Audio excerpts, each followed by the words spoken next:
A little girl about to make a heartbreaking decision calls to say goodbye, but a CEO answers. If you enjoyed this story, subscribe to the channel and type Amen in the comments. A beautiful piece of good news may come your way very soon. And don't forget to tell us where you're watching from. The morning sun painted Seattle's skyline in shades of gold, but inside the cramped studio apartment on Pine Street, darkness seemed to cling to every corner. 7-year-old Madison carefully adjusted the purple sling across her small chest, making sure her 3-year-old sister Grace was secure and comfortable. The worn fabric, once a vibrant royal purple, had faded to the color of old bruises, much like the ones that occasionally appeared on their mother's arms. "Maddie, breakfast," Rebecca's voice carried from the kitchenette, though they all knew there wasn't much to offer. The blonde woman, barely 34 but looking older from the weight of constant worry, stood stirring watery oatmeal in a dented pot. Her hair, once the envy of every woman in her high school, now hung limp around her shoulders, and her blue eyes had lost their sparkle years ago. Trevor sprawled across the threadbare couch, remote control in one hand and an empty beer bottle in the other, despite it being only 9 in the morning. At 36, he possessed the kind of laziness that had become an art form. His unemployment benefits had run out months ago, but he showed no signs of looking for work. "This tastes like water," he complained, pushing away the bowl Rebecca had prepared for him. "Can't you make anything decent in this dump?" Rebecca's hands trembled slightly as she set down the spoon. "Trevor, please. The girls need to eat something before..." "Before what? Before you drag them around the city begging for handouts again?" His voice rose and little Grace whimpered against Madison's chest. "Maybe if you actually tried to find a real job instead of whatever charity work you think you're doing." Madison had heard this argument countless times. Her mother worked 3 part-time jobs, cleaning offices at night, serving at a diner during lunch rushes, and doing alterations for a small tailor shop on weekends. But Trevor seemed to believe that anything less than a CEO position wasn't worth his time, conveniently ignoring the fact that he lacked both education and ambition. "I'm doing my best," Rebecca whispered, her voice barely audible. "Your best?" Trevor laughed bitterly. "Your best would be finding someone who can actually provide for this family. These kids aren't even mine.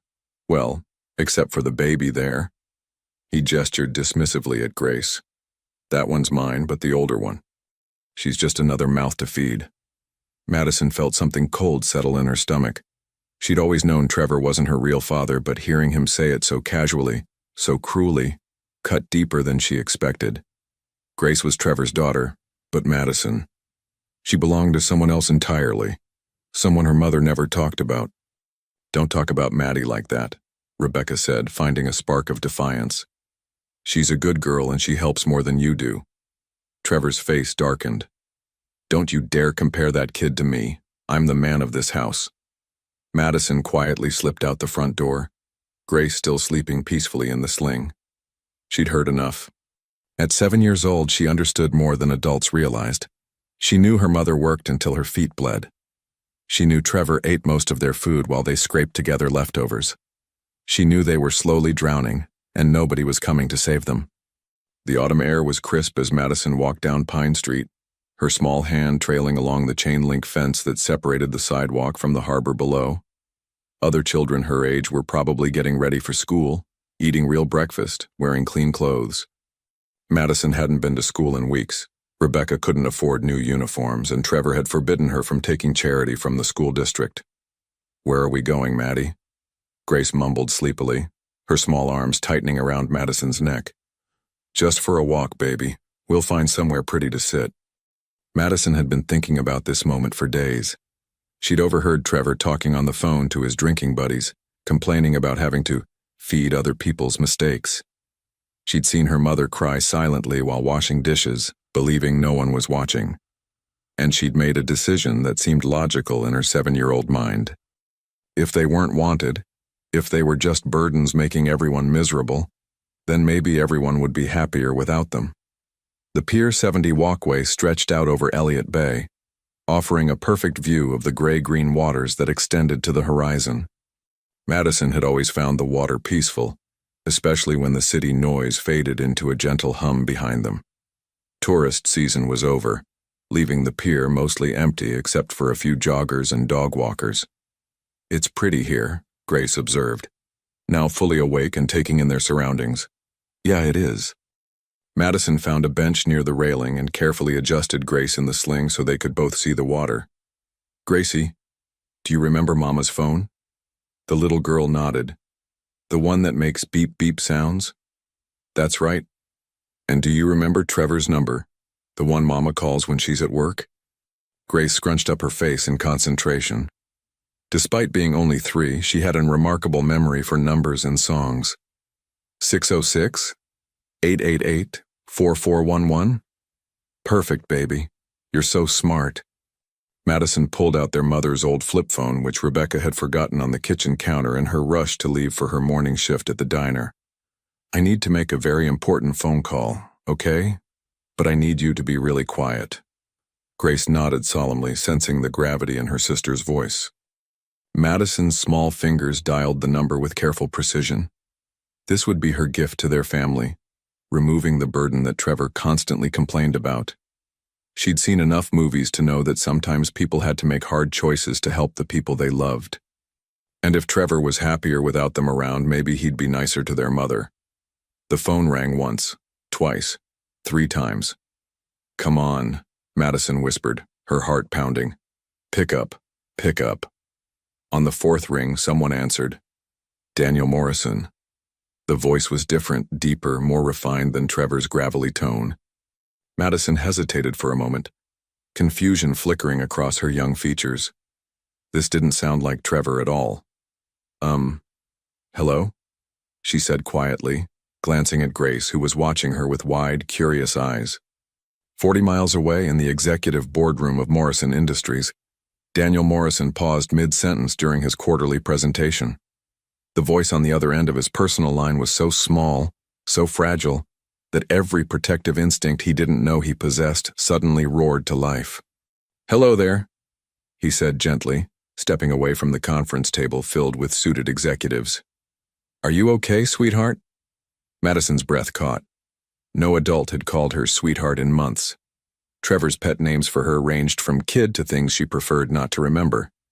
I was trying to call my daddy," she said, her voice trembling slightly.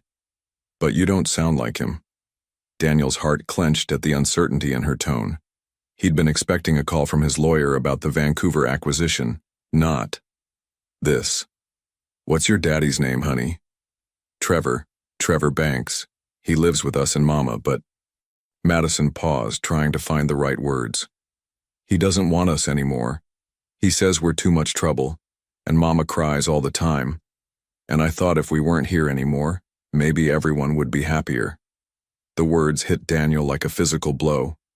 He sank into his leather chair, completely forgetting about the room full of executives waiting for him to return. Something about this little voice, about the casual way she mentioned not being there anymore, sent ice through his veins. "Sweetheart, where are you right now?" "At the pretty place with the water. There's boats and seagulls, and Grace is with me." Madison looked out over Elliott Bay, where the morning sun was creating sparkles on the waves. "I wanted to call and say goodbye, so Trevor would know he doesn't have to worry about us anymore." Daniel's breath caught. Goodbye. This child was calling to say goodbye. "Madison." The name slipped out before he could stop it, and he heard her sharp intake of breath on the other end. "How do you know my name? Who are you?" Daniel closed his eyes, his mind racing through possibilities that seemed impossible, yet felt undeniably true. Madison, 7 years old, a mother who cried all the time. A man named Trevor who wasn't her father. 8 years ago there had been Rebecca. Beautiful, vibrant Rebecca with her golden hair and infectious laugh. They'd met at a charity gala, and for 6 months, she'd been the light in his driven, work-obsessed world. But when his company went through a hostile takeover attempt, when 16-hour days became the norm and he started missing more dates than he kept, she'd left. He'd found her note on a Tuesday morning. She couldn't compete with his ambition, she said. She deserved someone who could put her first. He'd tried to find her afterward when the dust settled and he realized what he'd lost. But Rebecca Miller had vanished from Seattle as if she'd never existed. No forwarding address, no mutual friends, nothing. "Madison," he said again, softer this time. "What's your mama's name?" "Rebecca. Rebecca Millerbanks now, I think. She married Trevor last year, but he doesn't like us very much." Madison's voice was matter-of-fact, as if she was discussing the weather rather than a desperate situation. "Rebecca." Daniel's hands were shaking now, something that hadn't happened since his first board meeting 15 years ago. "Madison, listen to me very carefully. I need you to stay exactly where you are, okay? Don't move, don't hang up, just keep talking to me." "But I already said goodbye. That was supposed to be the last—" "No."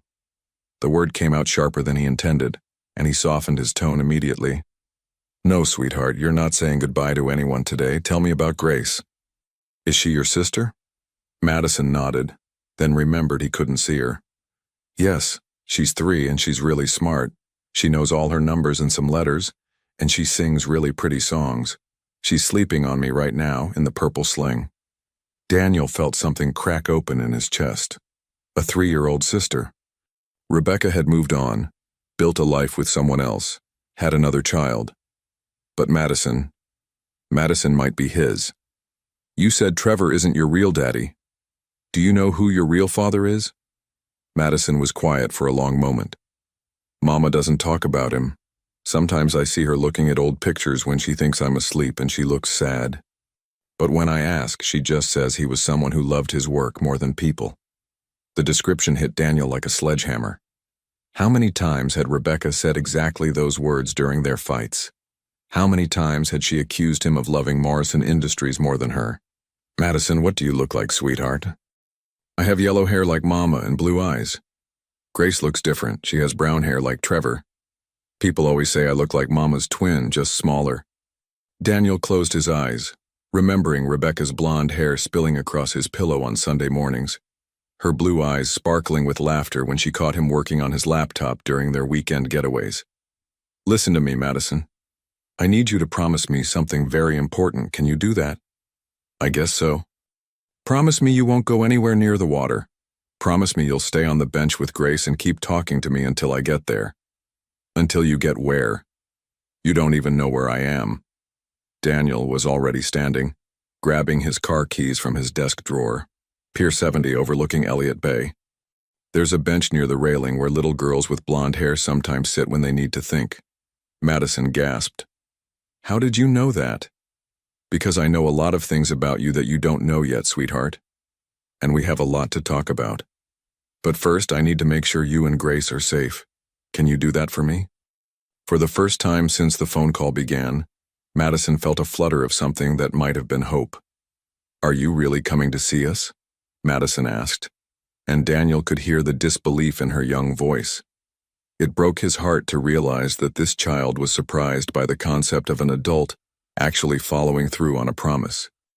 "I'm in my car right now," Daniel assured her, weaving through downtown Seattle traffic with a desperation he'd never felt before. "It should take me about 20 minutes to get to you. Will you stay on the phone with me?" "Okay." Madison looked down at Grace, who had dozed off again in the warm morning sun. "But I don't understand why you want to help us. Most grown-ups don't like kids very much." The casual way she said it made Daniel's chest tight. "Some grown-ups are just scared, sweetheart. They don't know how to show they care. But that doesn't mean they don't want to help. Trevor says kids are expensive and loud and messy. He says Mama would be prettier if she wasn't always tired from taking care of us." Daniel gripped the steering wheel tighter.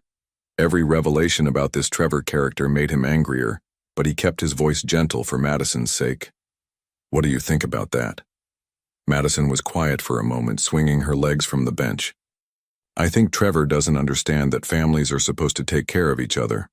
Mama takes care of Grace and me, and I try to take care of Grace, and Grace makes us laugh when we're sad. But Trevor only takes care of Trevor." The wisdom in her words stunned him. At 7 years old, this little girl had a better understanding of family dynamics than many adults he knew. "You're very smart, Madison. Has anyone ever told you that?" "Mama does sometimes. She says I'm going to do amazing things when I grow up, and that I have a good heart like." Madison stopped abruptly. "Like who, sweetheart?" like someone she used to know. She never says who, but she gets this look in her eyes like she's remembering something happy and sad at the same time. Daniel had to pull over for a moment, as the emotion threatened to overwhelm him. Rebecca had been pregnant when she left. She'd known and she'd left anyway, carrying his child and never telling him. The anger and hurt warred with an overwhelming need to protect these two little girls who were sitting alone on a pier, contemplating solutions that no child should ever have to consider. Madison, can you tell me more about your mama? What's she like? She's beautiful, and she works really hard, and she always makes sure Grace and I have something to eat even if she doesn't. She sings songs when she thinks we're asleep, and she never yells at us, even when we make mistakes. She smells like the lavender soap from the dollar store, and she gives the best hugs in the whole world. Daniel smiled despite everything. That was the Rebecca he remembered, generous to a fault, putting everyone else's needs before her own. She sounds wonderful. I bet she loves you and Grace very much. She does. That's why I thought, if we weren't around anymore, she could just worry about herself for once. And maybe Trevor would be nicer to her if it was just them. Oh, sweetheart. Daniel's voice was thick with emotion. Love isn't a pie where there's less for everyone when more people need it. Your mama loves you because you're you, not because she has to. And anyone who can't see how special you are doesn't deserve to be part of your family. Madison was quiet for a long time, processing this. In her 7 years of life, no adult had ever spoken to her this way, like her thoughts and feelings actually mattered, like she was worth listening to. Trevor barely acknowledged her existence except to complain about noise or mess, and even the teachers at school, when she'd been able to attend regularly, treated her more like a problem to be managed than a person to be understood. Can I tell you a secret? Madison asked suddenly. Of course, sweetheart. I'd be honored if you shared a secret with me. Sometimes I pretend I have a different daddy. A daddy who comes home from work and asks about my day, and who helps me with homework, and who reads me stories before bed. I know it's silly because I'm too old for bedtime stories, but in my pretend world, my daddy doesn't think I'm too old for anything. Daniel's heart shattered completely. Madison, that's not silly at all, and you're definitely not too old for bedtime stories. I'm 40 years old and I still love stories. Really? Really? What kind of stories do you like? I like stories about families who love each other and about kids who go on adventures, and about magic that makes sad things better. Mama used to tell me stories, but she's too tired now. She falls asleep as soon as her head hits the pillow. Daniel made another mental note. Rebecca was clearly exhausted beyond measure. Working multiple jobs while caring for 2 small children and dealing with an abusive partner would drain anyone. Madison, I want to ask you something, and I want you to be completely honest with me. Can you do that? I think so. When you called this morning, when you said you wanted to say goodbye, what exactly were you planning to do? Madison was quiet for so long that Daniel began to worry she wouldn't answer. When she finally spoke, her voice was very small. I wasn't really going to do anything bad. I'm not brave enough for that. But I thought if I called and said we were going away forever, maybe Trevor would realize that losing us would make Mama sad. And then he'd understand that he should be nicer to us. So it was more like a wake-up call. Yeah. Except I thought Trevor would answer, and I'd tell him we were leaving and he'd get scared and promise to be better. I've seen it in movies. Someone almost loses the people they love and then they change. Daniel closed his eyes, marveling at the complex emotional intelligence of this 7-year-old. She'd been trying to manipulate a grown man into treating her family better, using the only leverage she thought she had, the threat of loss. But movies aren't always like real life, are they? Daniel said gently. No. In real life, sometimes people don't change even when they should. Sometimes they just get madder. You're absolutely right about that. Madison, can I tell you something? Yes. You are one of the smartest, bravest, most caring people I've ever met. The fact that you were trying to protect your mama and your sister, even in a scary situation, tells me everything I need to know about who you are inside. Madison felt warm all over, like she'd been wrapped in the softest blanket in the world. Are you married? Do you have kids? The question caught him off guard. No, I'm not married. and I don't have any children that I knew about until today. Something in his tone made Madison sit up straighter. What do you mean? Daniel took a deep breath. This wasn't how he'd planned to have this conversation, but nothing about this day was going according to plan. Madison, I think there's a chance that I might be your real father. The silence on the other end stretched so long that Daniel worried she'd hung up. Madison, are you still there? I'm here, she whispered. But that's impossible. Mama said my daddy didn't want us. Your mama was wrong, sweetheart. If I'm your father, and I think I am, then I didn't know about you. I would never have left if I'd known. But how can you be my daddy if you've never even seen me? Daniel could see the pier in the distance now, his heart pounding as he searched for a small blonde figure on a bench. Sometimes grown-ups make mistakes when they're scared or confused. Your mama and we had some problems a long time ago, and she left before I could fix them. I think she was carrying you when she left, but she never told me. So you really didn't know about me and Grace? Grace isn't my daughter, sweetheart. She's your half-sister, but you. I think you might be mine. Madison watched a seagull land on the railing near them, its white feathers bright against the gray sky. The bird seemed completely unafraid, confident in its place in the world. Madison had never felt that kind of confidence about anything. If you're my real daddy, does that mean you want us? Like actually want us around? The heartbreak in her question nearly undid him completely. Madison, if you're my daughter, then you're the most important thing in the world to me. And Grace is important too, because she's important to you. Even though we don't have nice clothes or live in a nice place, especially because of that. Nobody should have to live the way you've been living. Madison was quiet for a moment, watching Grace sleep peacefully in the purple sling. Her little sister had never known any life other than this one. Constant worry, never enough food, always having to be quiet so Trevor wouldn't get angry. But Madison remembered dimly a time before Trevor, when Mama smiled more and laughed sometimes, when there were occasional trips to the park and ice cream cones on special days. Can I ask you what you do for work? Madison said suddenly. I run a company. We build things, buildings, bridges, places where people live and work. Like the big glass building downtown? The really tall one with all the windows? Daniel smiled. That's one of ours, yes. I like that building. Sometimes when Mama takes us on the bus, I count all the windows and try to imagine what it would be like to see the whole city from up there. Would you like to see it sometime? The view from the top, I mean? Madison's breath caught. Could we really do that? If you want to. There's a restaurant up there and the windows go all the way around so you can see everything. The mountains, the water, the whole city spread out like a map. Grace would love that. She likes to look at things from high places. Sometimes I put her on my shoulders so she can see over fences and stuff. The casual way Madison mentioned carrying her 3-year-old sister around the city made Daniel's chest tight. This little girl had been forced to grow up far too fast, taking on responsibilities that should have belonged to the adults in her life. Madison, can I ask you something else? Sure. What do you want to be when you grow up? Madison had never been asked this question by an adult who seemed genuinely interested in her answer.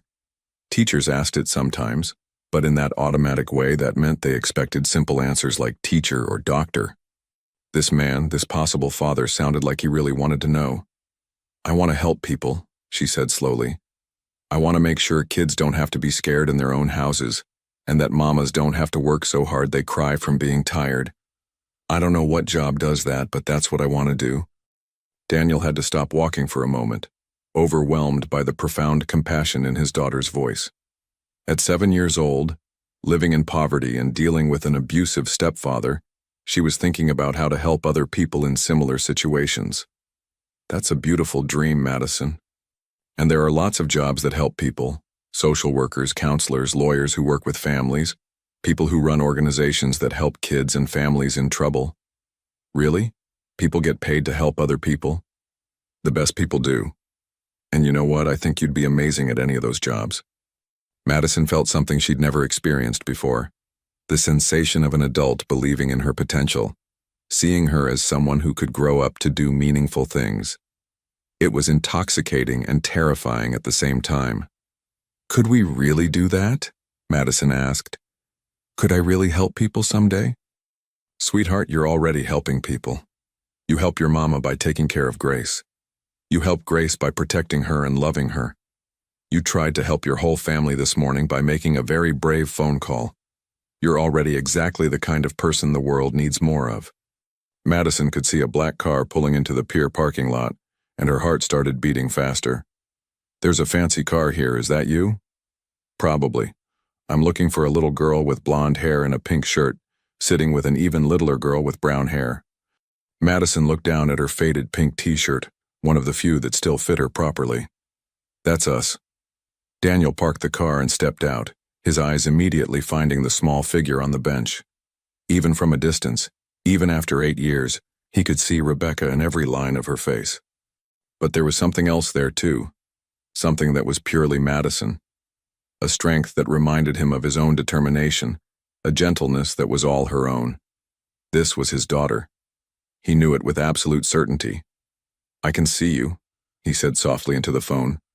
You're beautiful, Madison, just like your mama. Madison watched as a tall man in an expensive suit walked toward them. He looked like the men in the business magazines Trevor sometimes read. Confident, successful, important. But his eyes were kind, and he moved carefully, as if he was approaching something precious that might break. She could see now that he had blonde hair like hers, though his was darker and styled neatly. He was tall and broad-shouldered, and when he smiled, she could see the same dimple in his left cheek that she saw when she looked in the mirror. Are you scared? She asked. Terrified, Daniel admitted. But not of you. I'm scared of everything you've been through and everything I missed and how to make it better. He was close enough now that she could see the tears in his eyes, and somehow that made her trust him more than any words could have. Trevor never cried, never showed any emotion except anger or indifference. But this man, her possible father, wasn't ashamed to cry over meeting her. Are you going to sit down? Madison asked, patting the bench beside her. May I? The fact that he asked permission, that he didn't just assume he had the right to her space, made Madison nod eagerly. Daniel sat down carefully, maintaining enough distance that she wouldn't feel crowded but close enough that she could see his face clearly. Hi, he said simply. Hi, Madison replied, suddenly shy. Grace stirred in the sling and opened her eyes, taking in the sight of the stranger with curious brown eyes. You must be Grace, Daniel said gently. I'm Daniel. I'm a friend of your sister's. Grace studied his face with the frank assessment of a 3-year-old.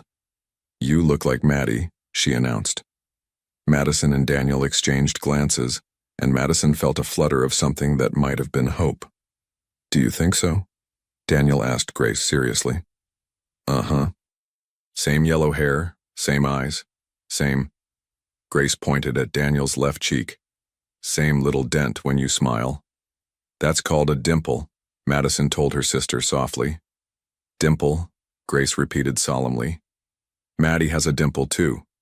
They sat in comfortable silence for a moment, watching the boats move across the harbor. A ferry was making its way toward Bainbridge Island, carrying commuters and tourists away from the city. Madison had always wondered what it would be like to be on one of those boats, going somewhere new, somewhere better. Madison, Daniel said quietly, I want to ask you something, and I want you to know that whatever you say is okay. There's no wrong answer. Okay. If it turns out that I really am your father, how would you feel about that? Madison considered the question seriously. I think I'd feel happy, and scared, and maybe a little mad. Mad? Why mad? Because if you're my real daddy, that means you've been somewhere else my whole life while Mama and Grace and I have been by ourselves. Even if you didn't know about us, it still feels sad that we missed so much time. Daniel nodded, appreciating her honesty. You're absolutely right to feel that way. If I am your father, then we've lost 7 years that we can't get back. That is sad, and it's okay to be mad about it. But, Madison continued, I think I'd also feel hopeful, because maybe now we could have the time that's left. We could have all the time that's left, Daniel confirmed, and I'd want to make every day count. Grace had been listening to this conversation with the intense focus that children bring to discussions they sense are important, even if they don't fully understand them. "Are you Maddie's daddy?" she asked Daniel directly. "I think I might be, Grace. What do you think about that?" Grace considered this gravely. "If you're Maddie's daddy, are you going to be nice to her?" "Very nice, the nicest I can possibly be." "And are you going to give her food and toys and not yell?" "Lots of food, definitely some toys, and absolutely no yelling." Grace nodded her approval. "Good. Maddie deserves nice things." Madison felt tears prick her eyes at her sister's simple declaration. Even at 3 years old, Grace understood that Madison had been shouldering burdens no child should carry. "You deserve nice things too, Grace," Daniel said softly. "Both of you do." "Hi, Daddy," Madison said quietly, testing out the word she'd never been able to say with any real meaning before. Daniel Morrison, CEO of a multi-billion-dollar corporation, felt his careful composure crumble completely. He sat down on a pier bench and cried for the first time in 20 years, while his daughter, his brave, brilliant, beautiful daughter, reached over and patted his hand with the natural compassion that seemed to define everything about her. "It's okay," Madison told him gently. "Sometimes crying helps. Mama taught me that." And for the first time in 8 years, Daniel began to believe that maybe, just maybe, some mistakes could be forgiven, some wounds could heal, and some families could find their way back to each other. Daniel sat beside Madison on the bench, maintaining a respectful distance while Grace slept peacefully between them. Up close, the resemblance was even more striking. Madison had his determined jawline beneath Rebecca's delicate features, and when she concentrated, she got the same little wrinkle between her eyebrows that he saw in the mirror every morning. "Can I ask you something?" Madison said, her small hand nervously playing with the frayed edge of Grace's purple sling. "Anything, sweetheart. If you're really my daddy, why haven't you come to see us before? Mama's been sad for a really long time." Daniel felt the weight of 8 lost years settle on his shoulders. "Because I didn't know where you were. When your mama left, she didn't tell me where she was going. I tried to find her, but—" He paused, choosing his words carefully. "Sometimes when people are hurt, they hide so well that even people who love them can't find them." Madison considered this. "Mama hides when Trevor yells. She goes in the bathroom and runs the water so we can't hear her crying." The casual way she mentioned this made Daniel's hands clench into fists. "How often does Trevor yell?" "Every day, I think. He gets mad about everything. The food, the noise, the bills, the way Mama looks when she's tired. Yesterday he threw his plate because Mama made spaghetti again, and she had to clean it up while Grace and I hid under the table." Daniel closed his eyes, struggling to contain his rage.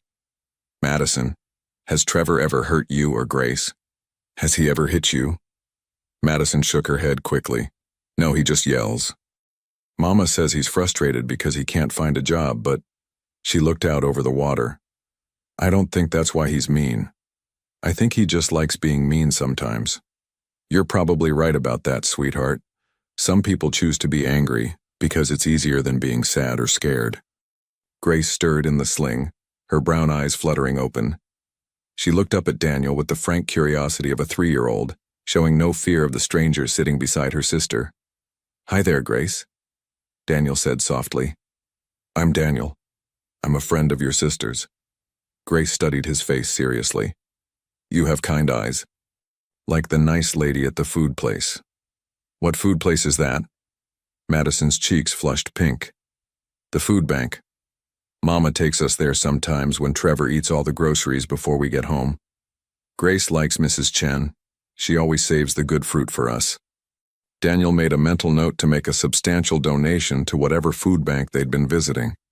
The idea of his daughter having to depend on charity while he had more money than he could spend in 3 lifetimes made him physically ill. "Madison, I need to ask you something important. Where is your mama right now?" "She's working at the diner until 3 o'clock. Then she has to clean the office building tonight. She won't be home until really late." "And Trevor?" Madison shrugged. "Probably still on the couch. He doesn't wake up until after lunch most days." Daniel checked his watch. It was almost noon.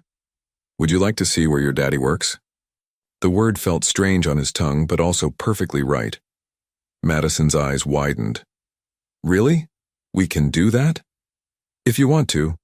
I have an office building downtown with a view almost as pretty as this one, and there's a cafeteria with really good food. Grace perked up at the mention of food. Good food? Like the kind that comes in boxes instead of cans? The innocent question broke Daniel's heart all over again. Yes, sweetheart. All kinds of good food. Can we really?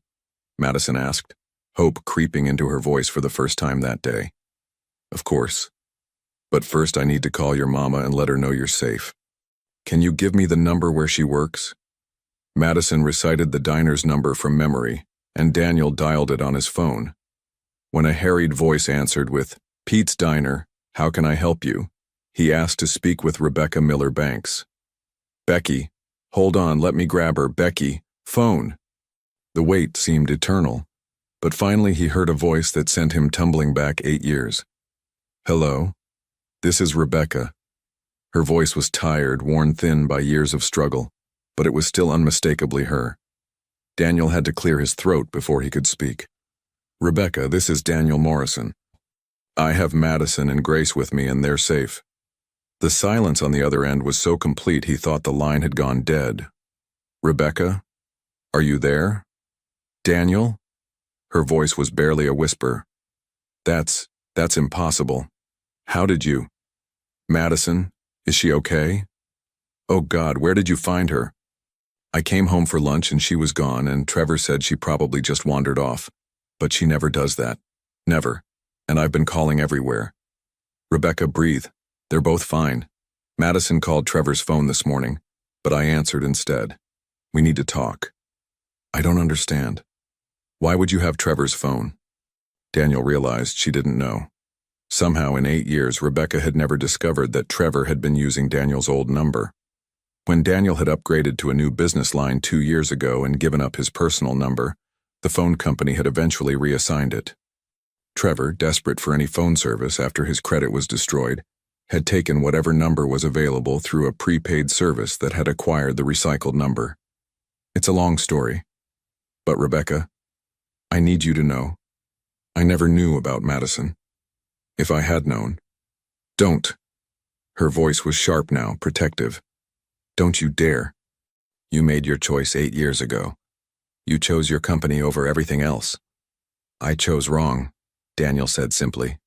But I didn't choose to abandon my daughter because I didn't know she existed. Madison was watching his face intently, picking up on the tension in his voice. Daniel forced himself to smile at her, running a gentle hand over her blonde hair. We need to meet, he continued. All of us. There's a lot to figure out. I can't just leave work, Daniel. I need this job. When does your shift end? 3 o'clock, but then I have to. Can you meet us at Morrison Industries at 3:30? The big glass building on 5th Avenue. Security will bring you up to the 42nd floor. Rebecca was quiet for a long moment. Morrison Industries. You really did it. You built your empire. None of it matters without you. Without her. Daniel looked at Madison, who was now helping Grace pick seashells from the spaces between the bench slats. Rebecca, please just give me a chance to explain. Fine, 3:30. But Daniel, don't you dare hurt her. She's been through enough. The line went dead, and Daniel stared at his phone for a moment before turning back to Madison. Was that Mama? Madison asked. Is she mad at us for leaving? No, sweetheart, she's not mad. She's just worried because she loves you.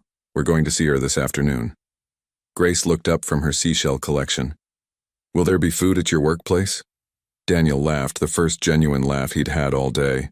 Yes, Grace. All the food you can eat. As they walked back to his car, Madison slipped her small hand into his larger one. Daddy? She said experimentally. Yes? Thank you for coming to find us. Daniel squeezed her hand gently. Thank you for calling, sweetheart. You saved us all today. The executive dining room at Morrison Industries had never hosted guests quite like Madison and Grace. Daniel watched as Grace carefully examined each item on her plate. Grilled chicken, fresh vegetables, real mashed potatoes with butter, as if she couldn't quite believe it was all for her. It's really good, Madison said, though she was eating slowly, savoring each bite. Grace, try the green beans.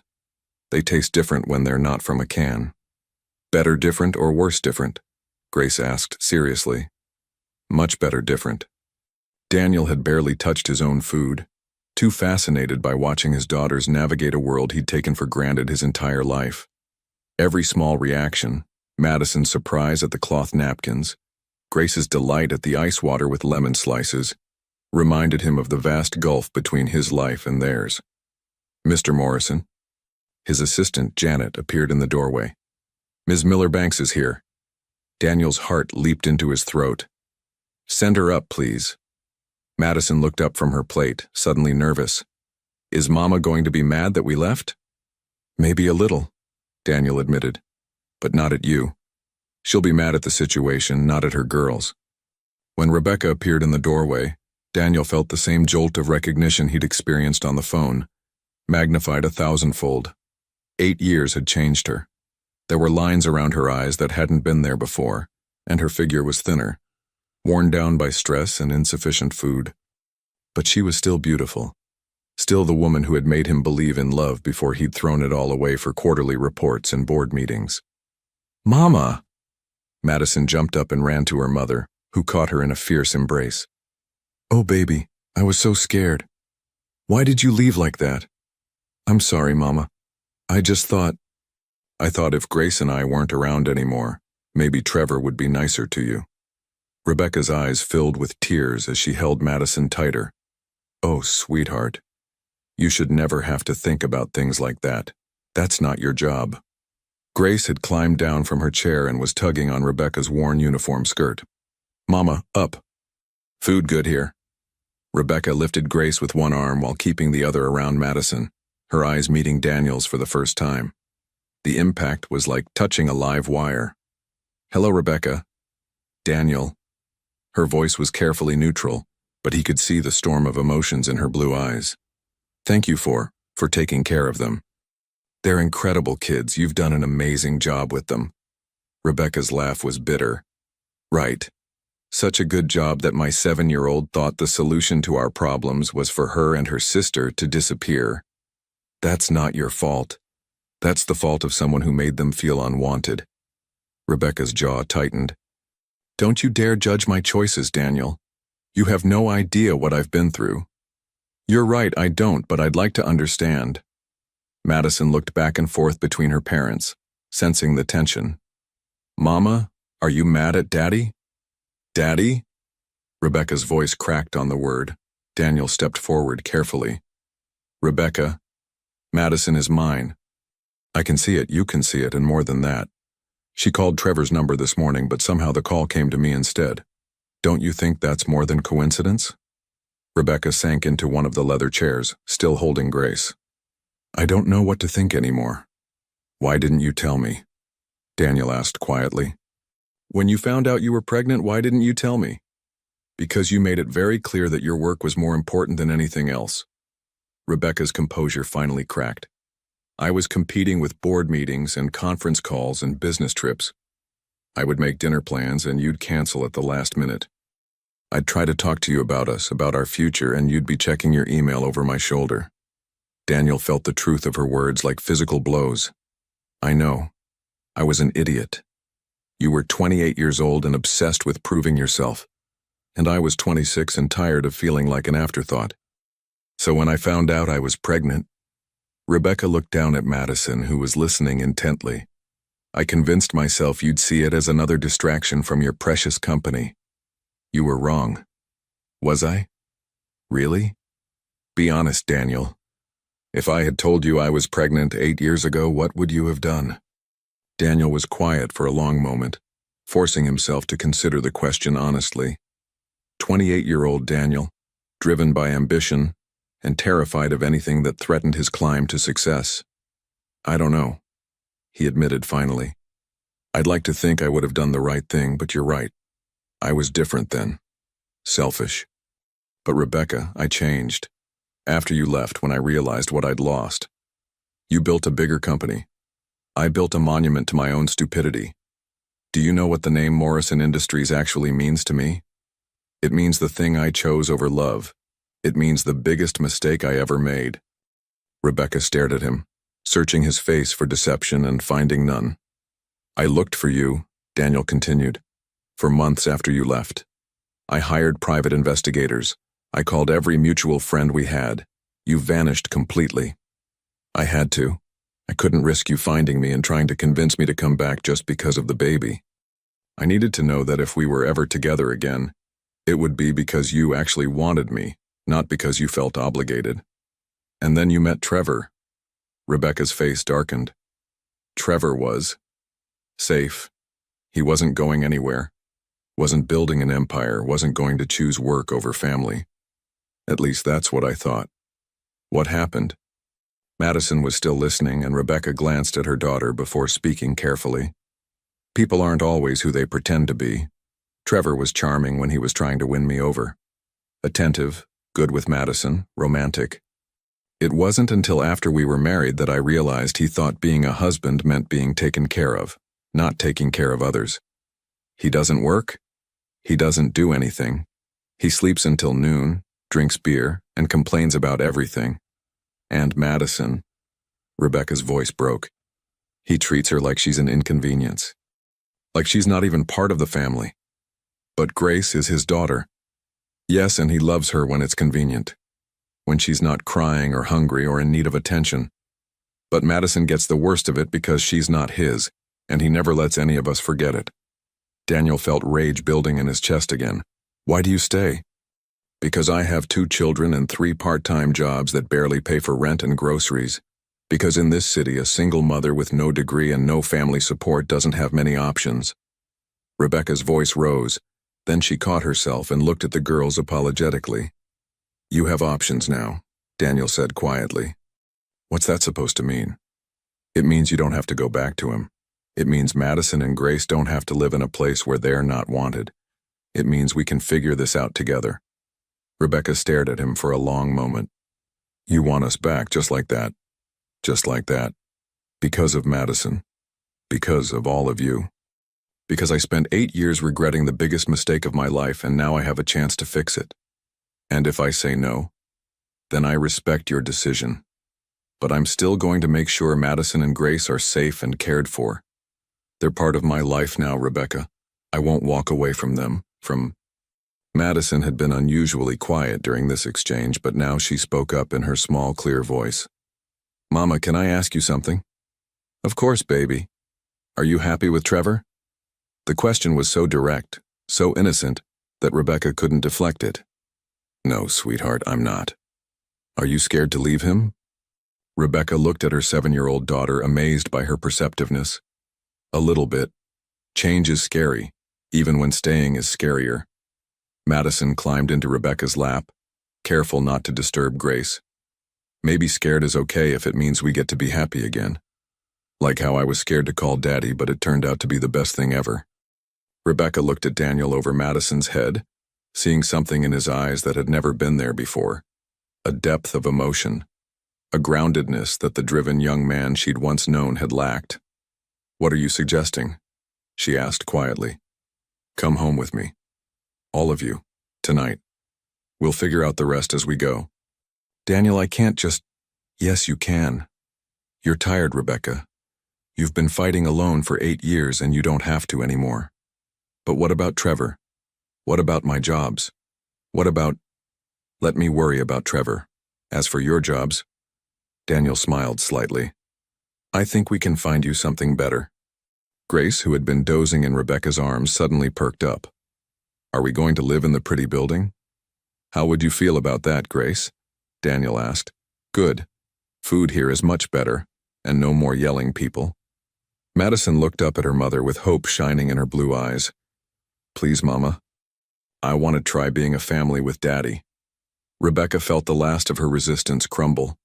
For 8 years she'd been strong for her daughters, made the hard choices, sacrificed her own happiness for their security. Maybe it was time to take a chance on Joy. Okay, she whispered. Okay, let's try, whispered. Okay. 1 year later, the autumn sun was setting over Elliott Bay, painting the sky in brilliant oranges and pinks. Madison stood at the floor-to-ceiling windows of the penthouse, watching the same waters where she'd once contemplated saying goodbye to the world. Now, at 8 years old, she could barely remember feeling that hopeless. The transformation hadn't happened overnight. Those first few weeks had been a delicate dance of adjustment, with Madison testing boundaries she'd never been allowed to have, Grace adapting to a world where food was abundant and voices stayed gentle, and Rebecca learning to trust that this second chance was real. Daniel had surprised them all with his patience. The successful CEO who had once lived for quarterly reports and board meetings now scheduled his most important meetings around school pickup times and bedtime stories. He'd converted one of his spare offices into a homework room, complete with child-sized desks and shelves full of books that Madison devoured with the hunger of someone who'd been starved for stories. "Maddie, come help me with the surprise," Grace called from the kitchen, where she was carefully arranging flowers in a vase with the focused determination that only a 4-year-old could muster. The penthouse had become home in ways Madison had never expected. Not because of the luxury, though she had to admit she loved the hot water that never ran out and the refrigerator that was always full, but because of the laughter that filled it daily. Real laughter, not the nervous giggles that had punctuated her childhood when she and Grace tried to lighten Mama's mood after particularly difficult days with Trevor. The first month had been the hardest. Madison had woken up every morning expecting to find herself back in the cramped studio apartment, expecting Trevor's angry voice to shatter the peace. She'd hoarded food in her backpack until Daniel gently explained that there would always be enough, and she'd jumped at every raised voice until she learned that passionate discussions about business were different from the cruel tirades she'd grown used to. Grace had adapted more quickly, as children often do. Within weeks, she was chattering away to Daniel as if she'd known him her whole life, showing him her drawings and insisting he read her favorite books with all the different voices for each character. She'd started calling him Daddy Daniel without any prompting, as if her 3-year-old mind had simply accepted that this was how families were supposed to work. But it was Rebecca's transformation that had been the most remarkable to witness. The exhausted, defeated woman who had walked into Morrison Industries a year ago had gradually been replaced by someone Madison barely recognized, her mother, as she was meant to be. Rebecca laughed now, really laughed, throwing her head back and letting joy bubble up from somewhere deep inside. She'd started taking art classes in the evenings, something she'd dreamed of doing before life got in the way. Her paintings now decorated the penthouse walls, watercolors of the city skyline, the harbor, and countless portraits of her daughters. "What kind of surprise?" Madison asked, though she suspected she knew. Today marked the first anniversary of what their family privately called phone call day, the day their lives had changed forever.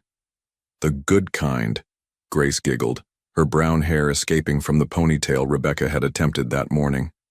She'd grown inches in the past year, her face losing some of its baby roundness, but she still approached everything with the same joyful curiosity. The changes in Madison had been more subtle but no less profound. She stood taller now, spoke up in class, made friends with the confidence of a child who knew she was valued at home. Her grades had skyrocketed once she'd started attending school regularly, and her teachers constantly remarked on her exceptional empathy and leadership skills. She was already talking about wanting to study child psychology when she grew up, her early experiences having crystallized into a desire to help other children navigate difficult situations. "Has anyone seen your father?" Rebecca asked, emerging from the master bedroom wearing a blue dress that brought out her eyes that sparkled now in a way they hadn't for years. Rebecca had struggled the most with accepting their new reality.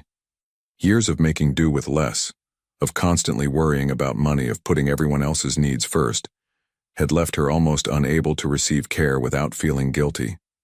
Daniel had been endlessly patient, slowly convincing her that she deserved happiness, that accepting his love and support wasn't charity but partnership. Their relationship had been rebuilt on entirely different foundations than their first romance. Where their young love had been passionate but unstable, this was steady and deep. They'd learned to communicate, to prioritize each other and their family, to see challenges as problems to solve together rather than obstacles that drove them apart. "Conference call with Tokyo," Madison replied, but he said he'd be done by 6. Daniel's work habits had been perhaps the most dramatic change of all. The man who had once lived at the office now rarely worked past 6 p.m. He'd restructured Morrison Industries around the revolutionary concept that a balanced leadership team was more effective than one exhausted CEO trying to micromanage everything.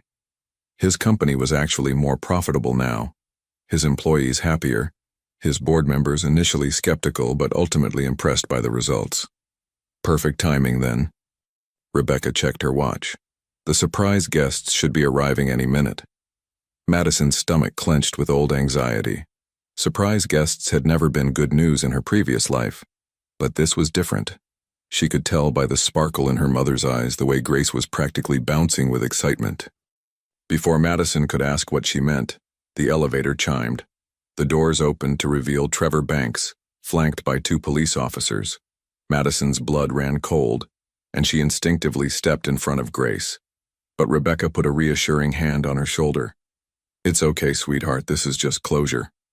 Trevor looked terrible. A year of unemployment and increasing alcohol dependency had taken its toll. His clothes were wrinkled, his face was unshaven, and his eyes held the wild desperation of someone who'd run out of options. The year had not been kind to him. Without Rebecca's income and care, his life had spiraled completely out of control. "Becky," he slurred slightly, "you gotta come home. I can't do this anymore. Everything's falling apart." Looking at him now, Madison felt something she hadn't expected. Pity. This man who had loomed so large in her childhood fears looked small and broken. She realized that his cruelty had never really been about them.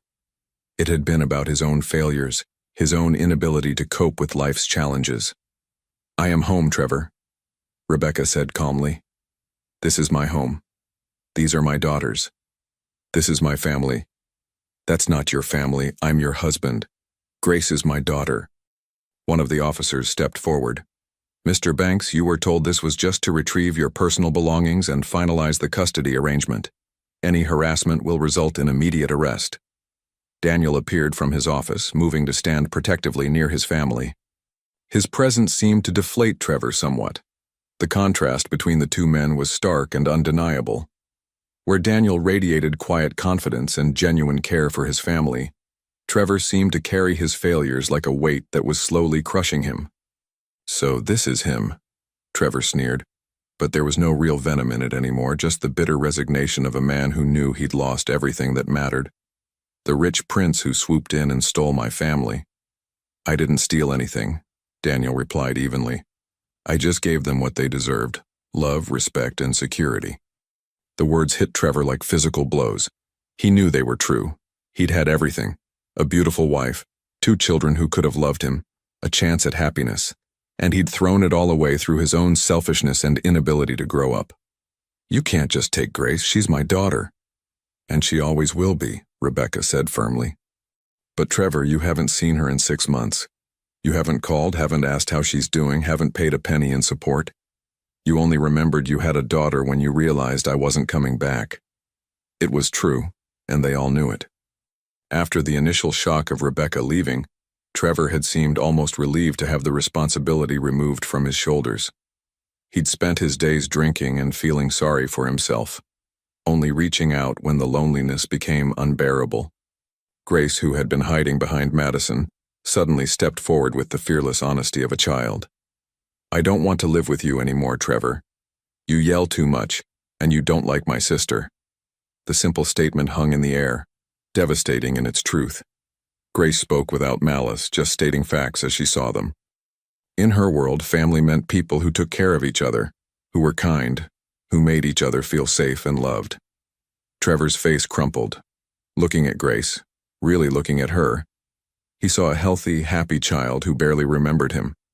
She'd grown so much in the past year, learned new words, developed her own personality, experienced joys and milestones that he'd had no part in. "Gracie, I can change. I can be better." "Maybe you can," Daniel said, and there was genuine compassion in his voice. "But not with them. They've been through enough. Let them be happy." The custody papers had been finalized months ago. Trevor's parental rights to Grace hadn't been terminated, but his visitation was supervised and contingent on his sobriety, a condition he'd failed to meet consistently. Rebecca had full custody, and Daniel was in the process of adopting both girls. The legal proceedings had been more complex than anyone had anticipated. Daniel's lawyers had been thorough, ensuring that every aspect was handled properly. Trevor had initially fought the arrangements, but as his own situation deteriorated and his inability to provide a stable environment became clear, he'd gradually stopped showing up to court dates. "I want them to know about you," Rebecca told Trevor, as the officers prepared to escort him out. "Grace especially. When she's older, when you're healthier, maybe there can be a relationship, but not now. Not like this." Rebecca meant it. Despite everything Trevor had put them through, she didn't want Grace to grow up feeling abandoned by her biological father. But any future relationship would be on Grace's terms, when she was old enough to understand and choose for herself. Trevor nodded numbly, the fight going out of him completely. For a moment he looked at Grace with something approaching genuine love. Perhaps the first time he'd ever really seen her as a person rather than a burden. "Be good, Gracie," he whispered. "Be happy." Grace nodded solemnly. "I will. You be good too, Trevor." As he was led away, Grace moved to the window and waved goodbye, not cruelly, but with the matter-of-fact acceptance that children possess. She'd already moved on emotionally. Trevor was part of her past, not her future. "Will he be okay?" Madison asked quietly, surprising herself with her concern. "I hope so," Rebecca answered honestly. "People can change if they really want to, but we can't wait for them to decide they want to." Madison nodded, understanding more than most children her age about the complexities of human nature. She'd learned that adults weren't simply good or bad, but complicated people making choices that affected everyone around them. The elevator chimed again, and this time the doors opened to reveal Mrs. Chen from the food bank, carrying a covered dish and beaming with joy. Behind her came Dr.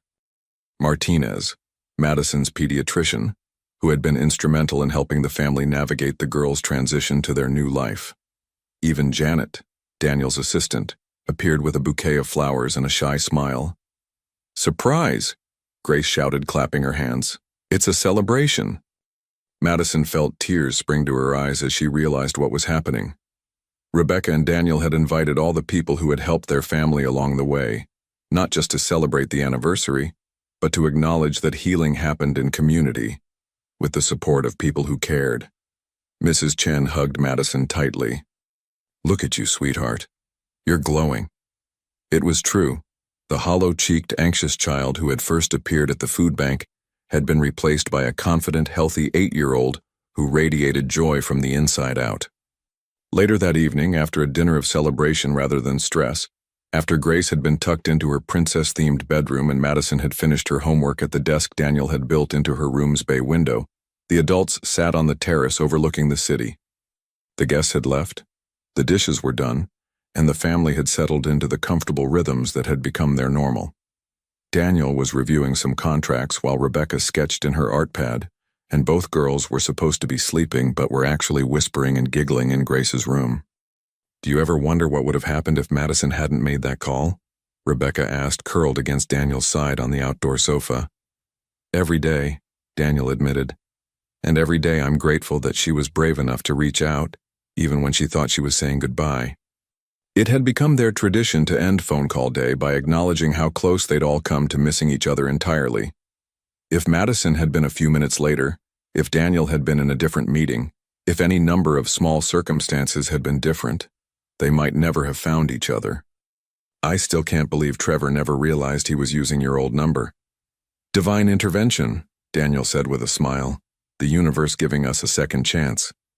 He'd actually looked into it more thoroughly, curious about the series of coincidences that had brought them together.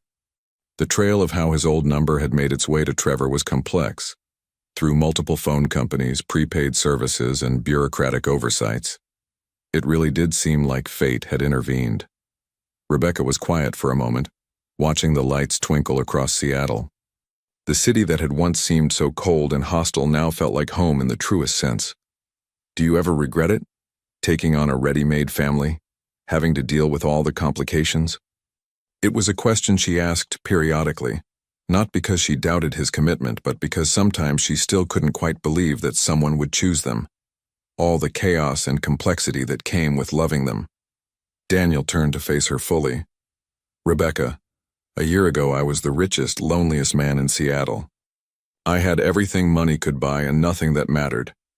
Now I have you and Madison and Grace, and every morning I wake up grateful that my daughter was brave enough to call her daddy. She gets that from you, you know. The courage to take risks for the people she loves. She gets it from her mother, who worked 3 jobs to keep her daughters fed and safe. They sat in comfortable silence for a while, listening to the sounds of the city below and the ocean in the distance. The silence was different now, not the heavy quiet of exhaustion or fear, but the peaceful quiet of contentment. Daniel? I love you. Not because you saved us, not because you provide for us, but because you chose us. Every day you choose us. It was something they'd talked about extensively in the family counseling sessions Daniel had arranged. Rebecca had needed to understand that his commitment wasn't born from obligation or guilt, but from genuine love and choice. That's the easiest choice I've ever made. Inside, Madison was supposed to be sleeping, but she'd crept to her bedroom door to listen to her parents talk. It had become another tradition, checking in on the adults to make sure they were happy, to reassure herself that this wasn't all a dream that might disappear. She smiled to herself, remembering the scared little girl who had sat on a pier bench a year ago, convinced that disappearing was the only way to help her family. That little girl couldn't have imagined this life, couldn't have dreamed that asking for help would lead to such abundance of love and security. Now she knew better. Sometimes the scariest thing, reaching out, asking for help, believing you deserve love, was also the bravest thing. And sometimes when you thought you were saying goodbye, you were actually saying hello to the life you'd always dreamed of.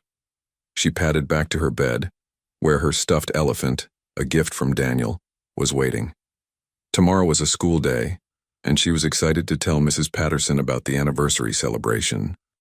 Madison had friends now, real friends who invited her to birthday parties and playdates. She was in advanced reading and had joined the school's peer mediation program, where she helped other kids resolve conflicts peacefully. Grace went to preschool and came home every day with new songs and paintings that went directly onto the refrigerator. She was learning to write her name and could count to 50.